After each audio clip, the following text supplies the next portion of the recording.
basically tend to overlook the fact that Muslims in this country are essentially middle-class individuals who have an average income that is higher than the average American income. They are much more educated than the average American because they come essentially from different socioeconomic backgrounds. Whereas the Muslims who went to Europe were essentially guest workers, laborers, often unskilled workers. So there's a different class issue here, socioeconomic background issue. Another issue is that most of the Muslims in the United States, especially the Arab Americans, most of the Arab Americans in the United States are Christians. 75% of the Arab American community is Christian. So one group of people that in Europe was often identified with the potential of political Islam, radicalism, etc., the Arab population of Europe. When you compare it with the Arab population of the United States, it's totally apples and oranges. They're from different religions. Most of the Arab Americans in this country come from Christian backgrounds.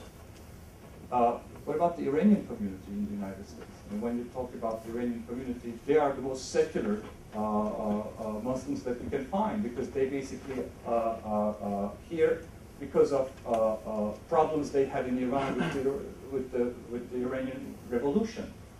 So we're really comparing apples and oranges when we're comparing Muslims in the United States to Muslims in Europe. The real comparison, as Europeans would often make, is not really comparing Muslims in the United States with Muslims in Europe, but compare African Americans in this country with Muslims in the United States, in Europe. Because that's where you have the same socioeconomic problems. That's where you have the same kind of victimization narrative. What do I mean by victimization narrative? Well, African Americans in this country often start talking about their problem by talking about slavery. Well, Muslims in Europe often talk about their problems on the context of colonization, oppression, and there's a kind of victimization dimension that is similar. Socioeconomically, 30–40% unemployment. You have the same kind of youth unemployment levels. Underclass, lack of education, similar problems. Ghettoization. Look at ghettoization in this city. It's very much comparable to the kind of ghettoization you would find in Lyon, in Marseille, in Paris. Even worse. In fact, intermarriage in Europe between Muslims and Christians is higher here than intermarriage between black and white. So those are interesting elements which show that which show that basically the United States has its own problem with multiculturalism. That it's easy to speak about multiculturalism, but there's an African American exception to American multiculturalism, and the Europeans are very much aware of it. And they also say, look, you have only 6 million Muslims, we have 15 million Muslims, and our neighbors are Algeria, Tunisia, Morocco, Muslim countries. Your neighbors are Canada and Mexico. We have to deal with the presence of Islam and Islamic political Islam at the level that you don't have to deal. So they don't really welcome American optimism and American criticism of multiculturalism in America and the blame game about lack of Muslim integration. So enough said about Europe and the headscarf situation. The headscarf situation, to conclude, in Europe is an ongoing debate. It's part of this backlash against multiculturalism. There's a fear of Islamic radicalism now in Europe, and there's an emergence of Islamophobia. And very much so in Europe, there's this question that the headscarf is on the rise, and that which the state should, especially the French state, is concerned about the symbolism of the headscarf as a sign of religiosity, as a sign that basically the Muslim community does not want to integrate. Now, what about Turkey? In the case of Turkey, we have certain similarities but also strong differences. In Turkey, too, the secularist segments of society have a threat perception. A threat perception centered on the question of basically Islamic radicalism. And there is a fear that the ancien regime will come back. There is a fear that society will become incrementally much more religious, Islamized, and that we will lose secularism. that secularism is at stake, that secularism is in jeopardy. And to this, I think one can find a French parallel. In the French context, too, there is this fear of losing the virtues of the Republic, the values of the Republic. I would argue that for 5 reasons, and I will conclude with this, that the Turkish fear of Islamization and the Turkish fear of headscarves is overblown, that it's misplaced, that we basically exaggerate the threat, the Islamic threat in many ways. Because it is this fear of Islam, it is this fear of basically Islamization of society that fuels the debate and polarization in Turkey over the headscarf issue.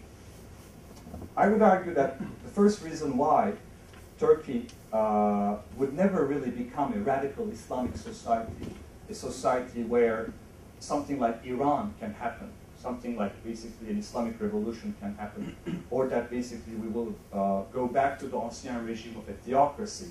That kind of perception is misplaced because simply Turkey has a very state-centric culture. Historically, Turkey comes from the Ottoman Empire, and we have to ask ourselves whether the Ottoman Empire itself was a theocracy. In many ways, historians agree today that the Ottoman Empire, unlike Middle Eastern states, which needed Islam to legitimize their political identity, was a state where raison d'etat, political decision-making based on political criteria, was not subservient to religion. In other words, this fear that Turkey will become a theocracy, like Iran, this fear that somehow we will resort back to an ancien regime where everything will be based on Sharia, is, I think, indicative of our own ignorance about the Ottoman Empire. The Ottoman Empire was not a theocracy. The Ottoman Empire was a political empire where decisions were taken based on raison d'etat. When there was a clash between what the Sultan wanted based on political criteria and what the Sharia said, it was always what the Sultan wanted that carried the day. In fact, the Shaykh al-Islam was in the business of fitting the Sharia into what the Sultan wanted. When there was a clash between raison d'etat and raison d'Islam, it was always raison d'etat that won the day. So in that sense, we exaggerate the kind of religious nature of the ancien regime. So that's one element. And the second element is the roots of Turkish secularism. I mean, Turkish secularism is deeply rooted. Some historians today argue that the Ottoman Empire itself was secular because of what I just described. And in other words, one has to give credit to Turkish secularism and Kemalism also for basically putting the red lines of secularism in place and not allowing really a big radical sweep of Islam, a kind of radicalization of Islam. So Turkish secularism is also very important. It's part of that state tradition. And I don't think there's another Muslim country in the world that has that kind of secular tradition, that kind of state tradition, imperial tradition. So by comparing Turkey with Iran or the Arab world or Egypt, we're really comparing, again, apples and oranges. Another reason why Turkey would not really become an Islamic republic like Iran is because Turkey, since 1945, is a democracy. And democracy is often the best antidote against Islamic radicalism. Why do I say that? Well, think about Muslim Brotherhood. Think about the Islamic Jihad. Think about the kind of Islamic movements in the Middle East. They are often products of the fact that they are authoritarian countries in this context, and the mosque in an authoritarian state is often the only place where the dissident